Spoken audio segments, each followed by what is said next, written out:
नमस्कार, आप देख रहे हैं चैनल न्यूज जुनून सच दिखाने का। मैं हूं आशीष सिन्हा और हमारे खास शो प्राइम टाइम प्रहार में आपका स्वागत है। जिम जहां लोग सेहत बनाने के लिए जाते हैं, वहां अगर किसी का मजहब बदलने की साजिश रची जाए तो क्या कहा जाएगा। मिर्जापुर से सामने आया यह मामला सिर्फ एक अपराध नहीं, एक सुनियोजित साजिश की तस्वीर है। पुलिस ने जिम में धर्मांतरण कराने वाले गिरोह के अहम किरदार मौलवी खलीलुर रहमान को गिरफ्तार कर लिया। आरोप है कि जिम में आने वाली हिंदू लड़कियों और युवतियों को पहले प्रेम जाल, फिर डर और ब्लैकमेल के जरिए धर्म बदलने के लिए मजबूर किया गया।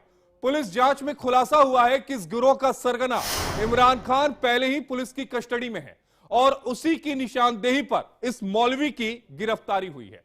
आरोप बेहद गंभीर है। कलवा पहनकर, कलमा पढ़ाकर धर्मांतरण कराया जाता था। एआई से अश्लील वीडियो बनाकर ब्लैकमेल किया जाता था। जादू टोना और ताबीज के नाम पर ब्रेन वॉश किया जाता था। बताया जा रहा है कि 50 से ज्यादा लड़कियों के अश्लील वीडियो बनाए गए, जिनमें से 30 से अधिक का धर्म परिवर्तन कराया गया। जिम संचालक और ट्रेनरों पर 2 पीड़ितों ने बुर्का पहनाने, कलमा पढ़ाकर धर्मांतरण कराने का आरोप लगाया है। इस पर जो प्राथमिकी है यानी एफआईआर जो है वो दर्ज हो चुकी थी। जो कलमा पढ़ाकर खलीलुर रहमान ही धर्मांतरण के काम को अंजाम देता था। यानी ये जो मौलवी है जिसकी गिरफ्तारी हुई है, यही इस धर्मांतरण के खेल का असली मास्टरमाइंड था। मौलवी जिम ट्रेनरों द्वारा लाई गई लड़कियों और युवतियों का ब्रेन वॉश करता था, यानी उनको पूरी तरीके से कन्वर्ट करने की प्लानिंग होती थी। सबसे बड़ा सवाल यह है कि क्या जिम अब सुरक्षित नहीं रहे? क्या कानून के डर से बेखौफ ऐसे गिरोह समाज की जड़ों को पूरी तरीके से खोखला कर रहे हैं? और सबसे अहम, इन पीड़िताओं को न्याय कब और कैसे मिलेगा? आज बहस सिर्फ गिरफ्तारी की नहीं होगी, बहस सिस्टम की जवाबदेही की भी होगी कि सिस्टम आखिर इस पर जवाब कब देगा। क्या इंटेलिजेंस एजेंसियां फेल हो गई हैं कि उनकी नाक के नीचे इस तरीके के धर्मांतरण का खेल खेला जा रहा है? लेकिन उससे पहले जरा एक अधिकारी का आपको बयान सुनवा देते हैं, एसीपी का, कि वो क्या कुछ कह रहे हैं मौलवी की गिरफ्तारी के बाद। देखिए, ये पूरे घटनाक्रम में आपने देखा है, पहले हम लोग 7 अभियुक्तों को गिरफ्तार कर जेल भेजा चुका है उनको, और विवेचना के दौरान जो नाम आया था जिसमें एक मौलवी खलीकुर रहमान, इनको पुलिस के द्वारा गिरफ्तार किया गया है।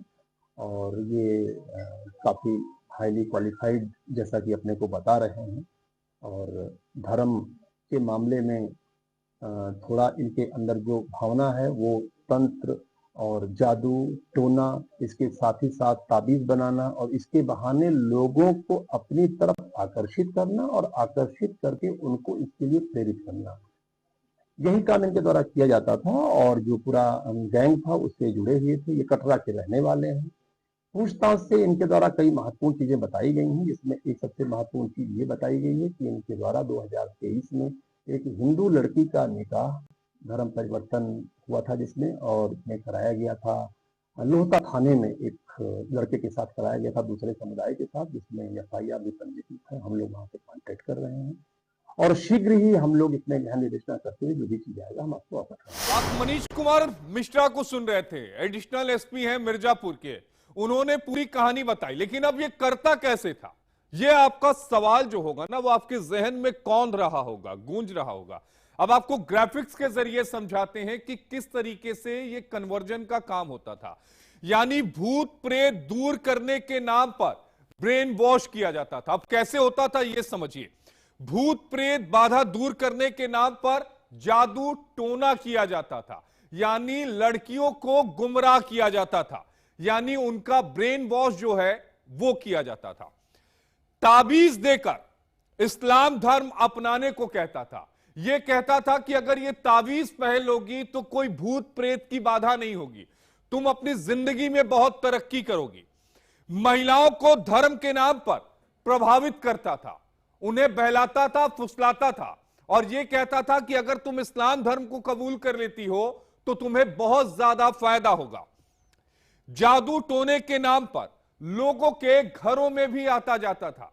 चूंकि उर्दू का अच्छा जानकार था, उर्दू भाषा में इसने स्नातक किया था, यानी ग्रेजुएशन की थी, लोगों के घरों में आने जाना भी इसका शुरू हो गया था और वो सीधे तौर पर लोगों को प्रभावित करता था। भूत प्रेत के नाम पर लोगों को यह बहकाता था, बहलाता था, फुसलाता था। लेकिन सबसे अहम बात यह है कि लोगों के घरों में आना जाना जो था इसका शुरू हो गया। अब समझिए कि किस तरीके से यह लड़कियों का धर्मांतरण कराता था। दरअसल कलमा पढ़ा था, यह लड़कियों का धर्मांतरण कराता था। सबसे पहले यह कलमा पढ़वाता था, जिम संचालक और उसके ट्रेनर्स को यह ट्रेनिंग भी देता था कि किस तरीके से धर्मांतरण कराया जाए। पीड़िताओं का आरोप है कि यह धर्मांतरण के काम को अंजाम देता था। धर्मांतरण कराने का इस पर आरोप है, यानी धर्मांतरण को करवाने का इस पर आरोप लगा है। कलमा पहलाकर, अगर हम बात करें कि कलमा पढ़वाकर खलीलुर रहमान ही धर्मांतरण कराता था, यानी ये जो तमाम किरदार थे, जो जिम संचालक थे, इसका असली मास्टरमाइंड यही खलीलुर रहमान था। ये जो मौलवी है, ये लड़कियों का ब्रेन वॉश करता था, एआई से अश्लील वीडियो बनाता था, यानी जो लड़कियां किसी भी तरीके से इसके काबू में नहीं आती थी, एआई के जरिए डीप फेक उनका एक वीडियो बनाता था और उसके बाद ब्लैकमेल करता था। और अगर लड़की उस पर भी राजी नहीं होती थी तो फिर उस पर दबाव डाला जाता था। अब आज का सवाल क्या है, यह समझिए कि जिन सवालों पर हम अपने खास मेहमानों के साथ चर्चा करने जा रहे हैं, वो सवाल आपके टेलीविजन स्क्रीन पर आ रहे हैं, जिन सवालों से हम मेहमानों के साथ चर्चा की शुरुआत करेंगे। सबसे पहला सवाल यह है कि क्या यह सिर्फ एक अपराध है या यूपी की डेमोग्राफी को बदलने की साजिश है?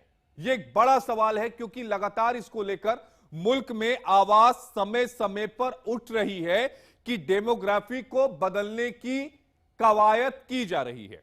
दूसरा, क्या इस नेटवर्क के तार दूसरे राज्यों और विदेश तक भी जुड़े हैं?